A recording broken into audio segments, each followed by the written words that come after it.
Hey, hey, hey. I'm your girl, your cousin, your sister, your niece, your neighbor, your friend, Terry Joe, and this is the Wife Circle. I'm super duper excited to have the wonderful, the beautiful Sherry Bobbitt, and we are going to talk about her wonderful book, The Prayers He Prayed for Me. Let's go. All right. So, thank you for taking the opportunity out of your busy day. I know you have so many wonderful things happening for you, but tell me how this book came about. First of all, thank you for having me on the Wife Circle. This book came about a dream of my husband's. He believed in me, and it's always wonderful to have someone to believe in you. He saw something in me that I didn't see in myself. I had a gift of writing, but I kept the gift hidden. Oh, And a misfortune how he found out, and I was very upset about it. But he made me calm down and realize that it is a gift. uh-huh. Okay, so you had a gift of writing, and he encouraged you. And with that encouragement, what were some of the things that you started writing about? Well, I first started writing about the way he made me feel. Oh, I so wasn't vocal, so I would write it down. uh-huh. So what was the first thing you ever wrote about him? Oh my. I see she's blushing. How good he made me feel. Oh, okay. So, I know that your husband James is deceased and he's resting with the Lord. But tell me, how did you and James meet? I saw him first. Hello. Uh-huh. I saw him first, and then he saw me, Uh-huh. and he started following me. Ah, And I didn't know him, but I wanted to know him. okay. So I played the game, acting like I wanted to be chased, and he chased me Okay. until he got tired of chasing me and told me he wasn't going to chase me no more with a lot of choice words. But he came back one more time. He made me sweat 24 hours, but he came back one more time. Okay. And you were how old when you met him? Oh, wow. Just turned barely 21. Just 21. And with Mm-hmm. being 21, how old was he? 21, so he was 27. Oh, ooh, honey, he was robbing the cradle. No, he wasn't. The cradle was robbing him. The cradle was robbing him. How about that? So, how long did you all date? Once we had our first date, we just kept seeing each other. There was no off and on. We went out the first night. Mm-hmm. Not ashamed to say it because it is in the book. Mm-hmm. Slept together on the first date. And when he got me back to my mom's, he said, "When can I take you out again?" Oh, And I said, "Well, when do you want to take me out?" And he said, "Can you be ready in an hour?" okay. And I watched him play baseball in Atwood, Tennessee. Oh, so you was being fast. Very much She so. she she was being fast. Very much so. Very So much so so. and you all were together from that point forward. Oh, And you yes. got married when? In 1989. Okay. We lived together first. Okay. And so you got married in 1989. How Hmm. long were you married prior to his passing? 28 years. Oh wow. Oh wow. That's We were awesome. together 32. Wow. Wow. Wow. Wow. Wow. So with being together as long as you were with him, um, tell me about these prayers that he prayed for you. As it's stated in the book, it started in a hotel room. I thought we were going for one thing, and Mm-hmm. he had some things on his mind for a couple of days. Mm-hmm. And I didn't know what it was he wanted exactly, Mm-hmm. but he wanted to pray. Mm-hmm. And it amazed me that he wanted to pray. Mm-hmm. So we prayed, and it was a beautiful thing because I never had a man wanted to pray with me before. Okay. And That's a really, really good thing. We weren't in church, so it was kind of different. Okay. But he initiated the prayer. Okay. So I love it because when a man takes the opportunity to pray for you, to include you in his prayers, that is nothing light to take. It's not a light thing. Oh no. I have a friend who we pray together in the mornings and sometimes in the evening, and it drives me a little wild that he prays for me. And I think that that's so very kind because to pray for someone, that's such a intimate place when a person takes the time out of their day, out of their schedule to pray for you, to think about you. So you said he discovered that you had a writing gift, and how would he encourage your writing gift? He would ask to read from now on because I kept it hidden from him for years. That was my secret time. That was my time alone time. And we had a friend with an emergency, and I ran out the house swiftly to get her to the hospital to see about her husband. And I forgot to put the books away. Oh. And when I came home, he was sitting down with candles lit and wine on the table. Oh, he was chest romantic. Stuck out, and I couldn't understand why. I mean, I wasn't knocking it. Don't get me wrong. But when I discovered what he had in his hand, I got very upset. Because you felt like he invaded your privacy. He invaded, and that's what I told him. He invaded my privacy. And he told me I was his wife. I didn't have no privacy. Well, I mean, I understand. So with him invading your space, invading your privacy, and with him reading the things that you had written, possibly about him, about other things in your life, aspirations and dreams and things of that particular nature, what was it that made you continue? Because sometimes when things like that happen, if a person's space is invaded, they stop. But what was it that kept you going?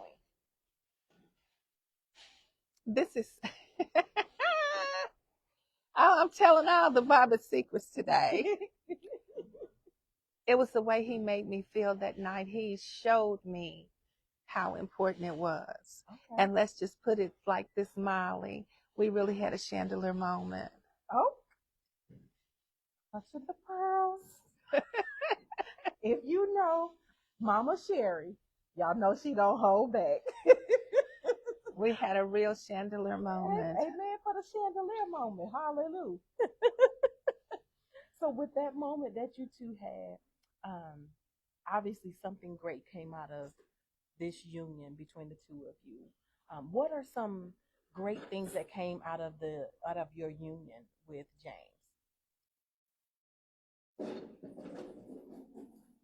The one thing that I can say is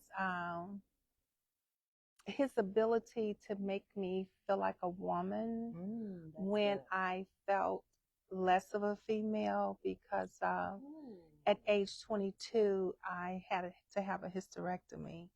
I lost our baby girl and I was given a hysterectomy and I couldn't have children. So I just thought we would continue to live together, maybe because he wanted children, that he would eventually leave me because that's what he wanted. I braced myself to understand that.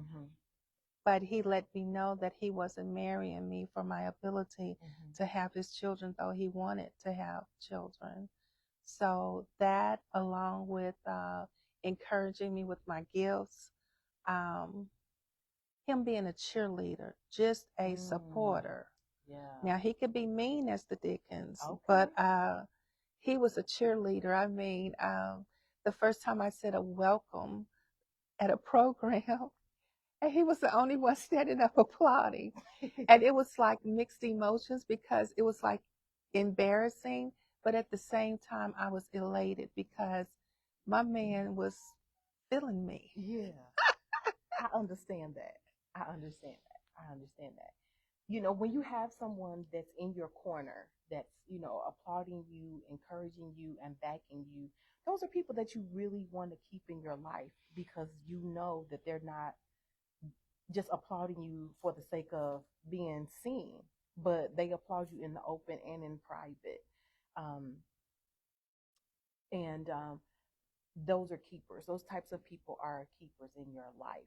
And Exactly. so let's talk a little bit about this book. Let me see. This book right here, The Prayers That He Prayed for Me by Sherry E. Jones Bobbitt. This book is available, and we're going to provide the link on how they can purchase this book. Is it on? It's on Amazon, correct? No. It's not on Amazon yet? No. Well, we're going to make sure that you are able to get this book. But tell me, why did you entitle it The Prayers He Prayed for Me? Because that's what the book is about. He was a praying man. Mm-hmm.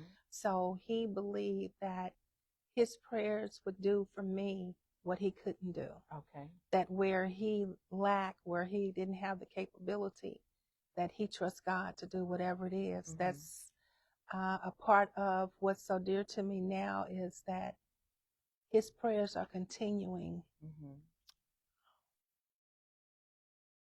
His prayers are, I'm sorry. It's okay. His prayers are continuing to bless me. Mm-hmm. Because with all that's going on with the book right now, he told me hours before he passed away to just honor his request, because I didn't get to hear all of the prayers that he prayed for me. And the good thing about it is prayer does not have an expiration date. No. That's one thing I love about God. You know, I know, some people don't, really like the praying grandmother, praying mama term or whatever, but prayers don't expire, because the scripture says that there's a memorial laid up for us. And so whatever those things were that he had in his heart that he prayed to God about concerning you as his wife, you're reaping the benefit of those things. And so, but I want to talk about intentional. Okay. Okay. So in her book on page 27, it says, allow me to share some intentionals with you. The word intentionally means deliberately, on purpose. So intentionally love each other. Let's talk to those who are dating or thinking about marriage or wanting to get married, or they, like me, a divorcee who wants to marry again and have that chandelier experience like you had.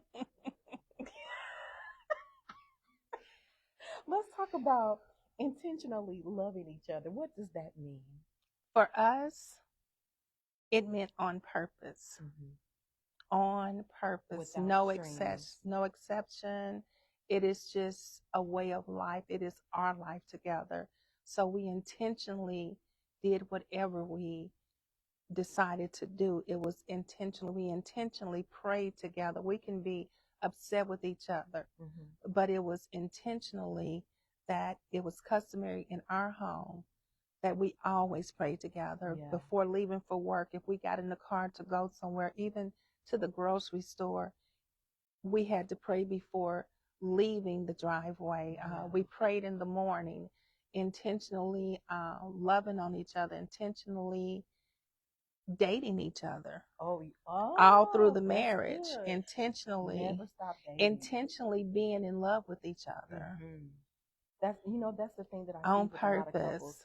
They stop dating. They become very comfortable. No, his girlfriend loved him dearly. He was his wife and his girlfriend. Yes. Come on. The reason I say this and I stress this a lot is because James Bobbitt didn't fall in love with his wife. Mm-hmm. He fell in love with his girlfriend. He fell in love with Sherry Jones. Mm-hmm.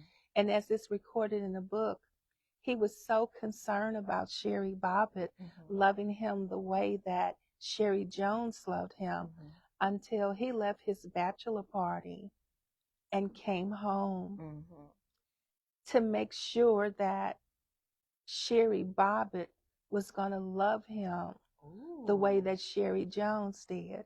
Come on. And so I told him that Sherry Jones was giving 2% milk, but Sherry Bobbitt will give whole milk. Okay.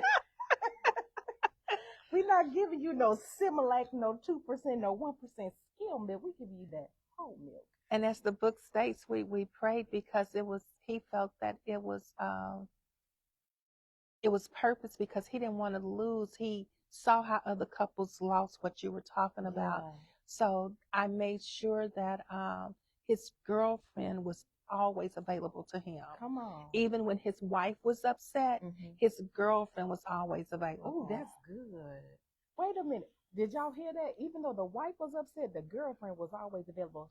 Her was the wife and the girlfriend. So he had no need to go outside the home to find somebody else to pay attention to him at all. Because the girlfriend was. She was swinging on them chandeliers. Yes, yes, yes. Intentionally. And in case someone wants to remember, because when people know your business, they know your business. Yeah. He did step out one time, and it was briefly, and it was funny to me because I was in school, going to TSU, going back to school once again, and he was talking to somebody, and I didn't know it. And unfortunately, our pastor told me about it. Oh, wow. Unfortunate. So we're going to get to that in a second, because I want to talk quickly about how you recover from that. But I want to talk about this: intentionally choose to be in love with each other. You said intentionally love each other, but then you choose to be in love, because I know that love is a choice, hate is a choice. To be happy and have your own personal happiness, it is a choice.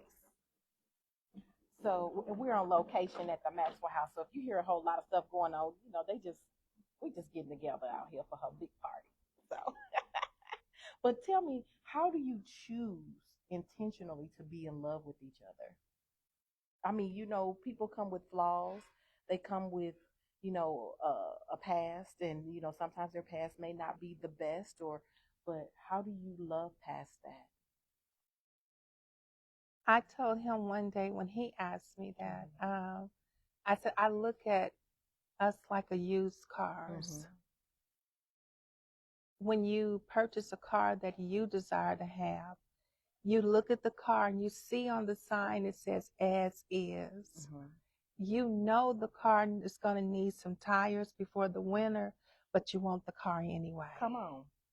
You know the car speakers or the radio is not sounding the way you want it to sound, but you got a system in mind to replace it. Yeah.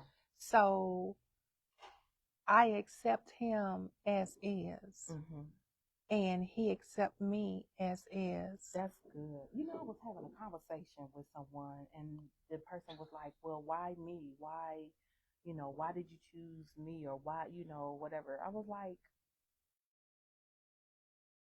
it was my choice. And I'm taking you as you are.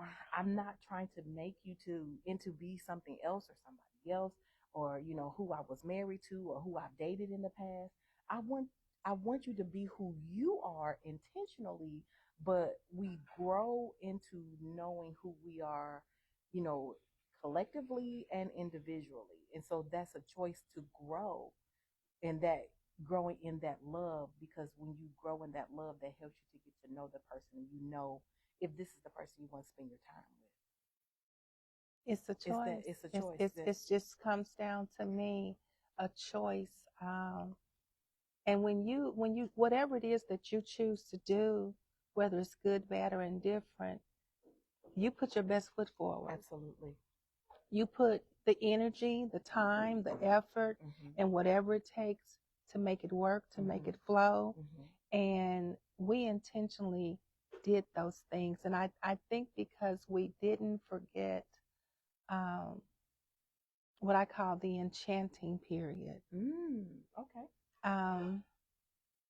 The sending cards, the leaving little love notes, the knowing when the other needs space, knowing when the other one for him, knowing when he needed me to make a batch of brownies. Okay. Him knowing when I need to open up the freezer and find some Hershey bars with almonds. Knowing when I need a teddy bear. Okay. Knowing when I needed my hip rub. Me knowing when he just needed to put his head on my lap. And don't explain to me what's going on, but just to have the comfort of my lap. See, that's what Delilah did for Samson.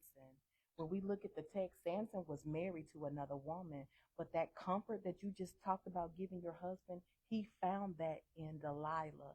So it made it easy for him, after so many attempts, of course, to share his strength, Mm-hmm. which was his hair.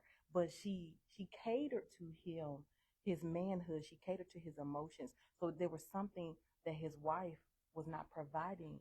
So that's why you got to be the wife and the girlfriend all wrapped up in one. That part Yeah. right there. I love this one. Intentionally smile at each other, even in the midst of a storm.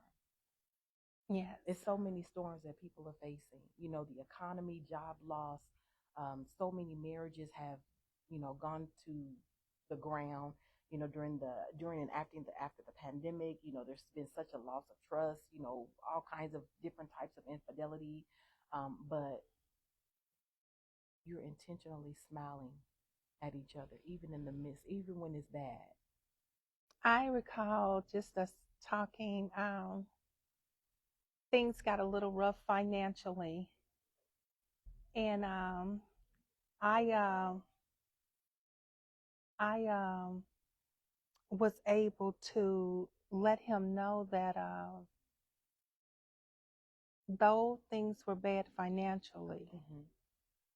and I told him if we were homeless Mm-hmm. and we lived in a cardboard box, your cardboard box would be the envy of the homeless population. Come on, a mansion cardboard box. A mansion Come cardboard on. box. And I never, and I got this from my grandmother. Mm-hmm. Never demean your man. Oh, yes. I see that so Never much. demean your man, no Never. matter what it is that he can't do. Never demean. It's a way. Mm-hmm. My grandmother said it's a way. You need to find out the best way. Mm-hmm. Not a way to destroy the relationship, Mm-hmm. but a way to help the relationship. Yeah.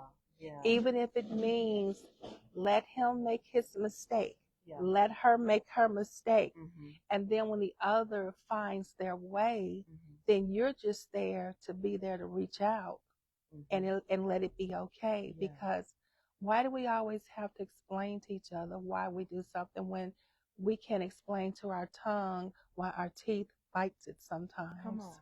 That's real good.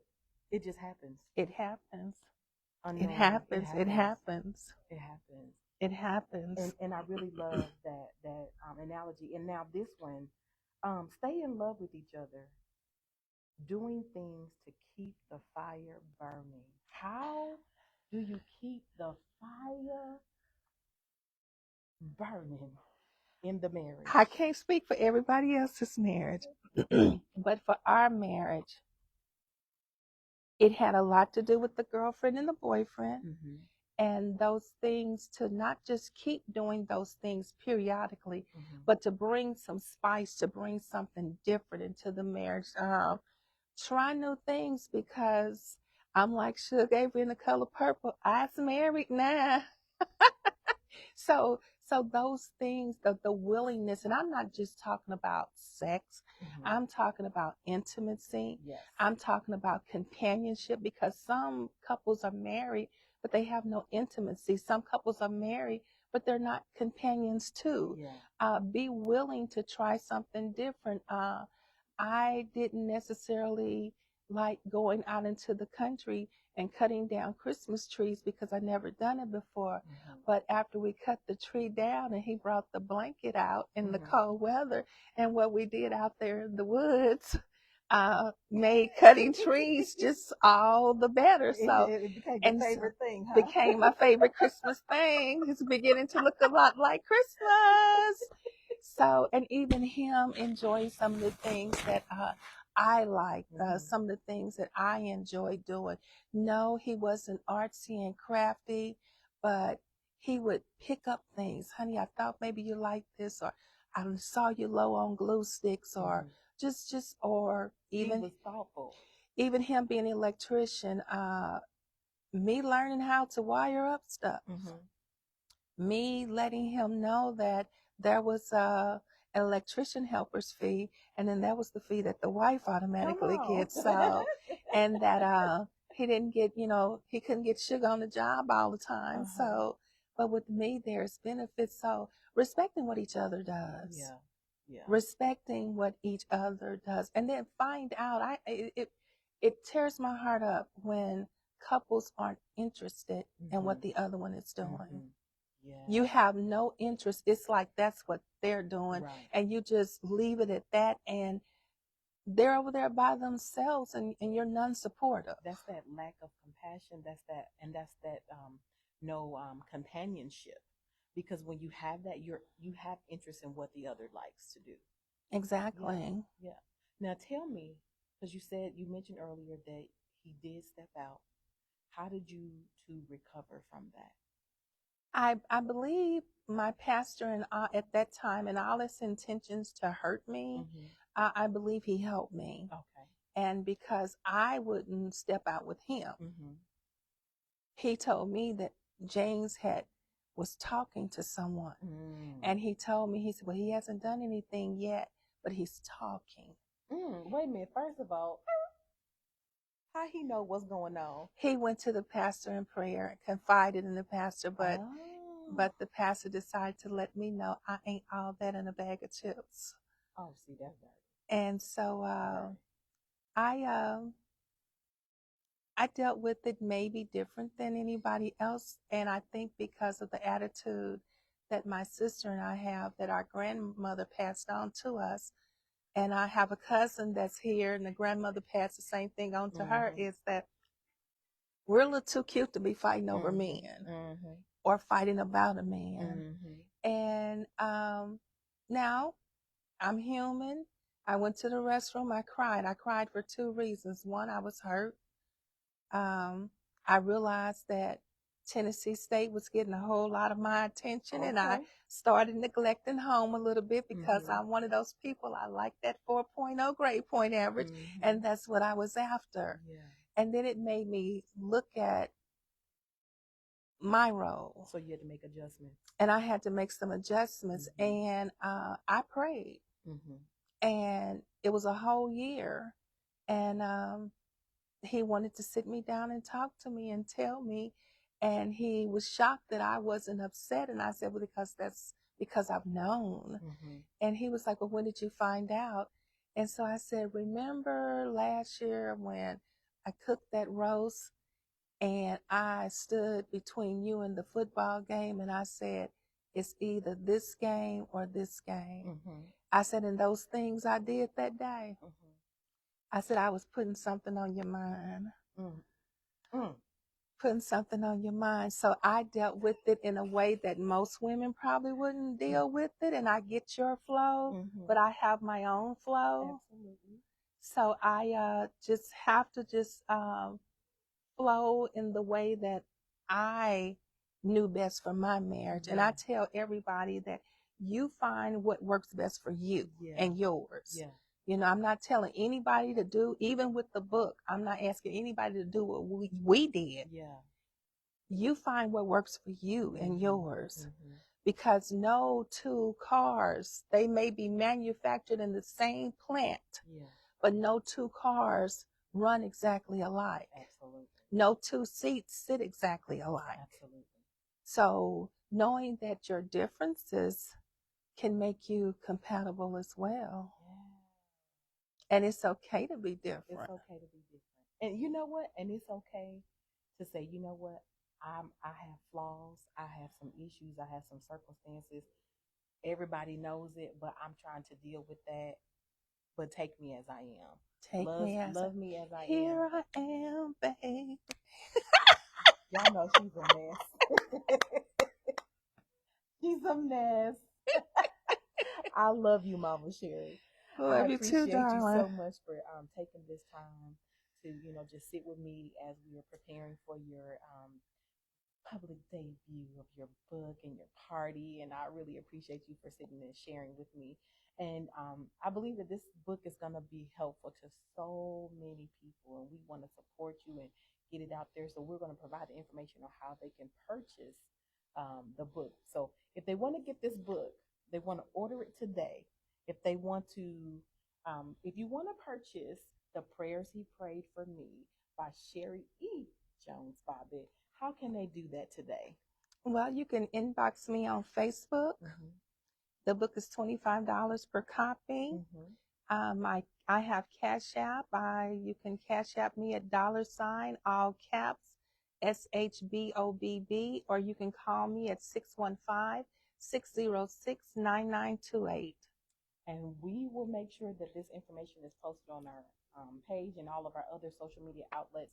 I'm very grateful that you would take the time. And so I hope that you all are intentional in purchasing this book and find out some of her other dirty secrets that she gonna tell y'all. So, what are some final words that you can leave us with? If you're in a relationship, whatever you do, treat it as the best business you've ever had in your life. The best business. Because it's an investment.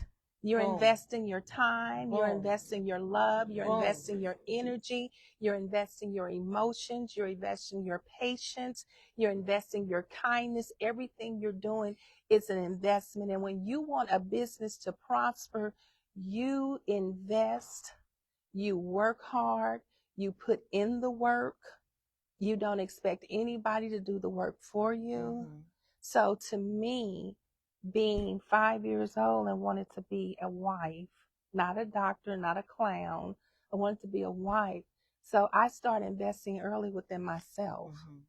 So you can't ask somebody to be something that you're not trying to be yourself. That's so you good. want a good man.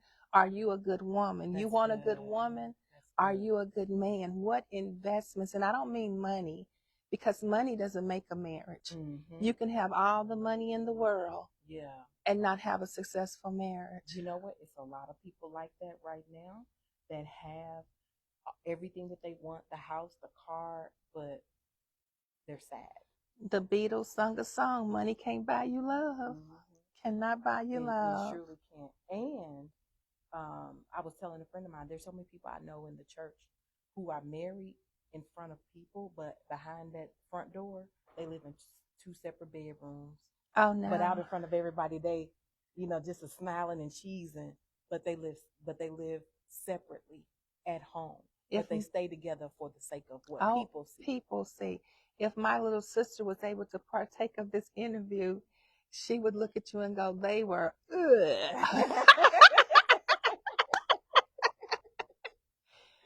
Because we did what we did, and good, better, and different. And for us, it didn't matter what the outside people said. Mm-hmm. And that's the key to me. Keeping everybody on the outside out of your business. Keeping everybody outside out of your business. Out of your business. Mm-hmm. And the one thing I didn't do, I never had a BFF that I kissed and told to. Ooh.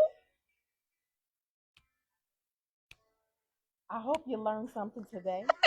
As we sat here and talked with, I call her affectionately Mama Sherry, but Sherry E. Jones Bobbitt, who is releasing her book, The Prayers That He Prayed for Me, and I hope that you get a copy real soon. He made me happy. And I'm sure that your husband is grateful for those things, because the Bible says that there are a great cloud of witnesses and they look over the balcony of heaven and they see us.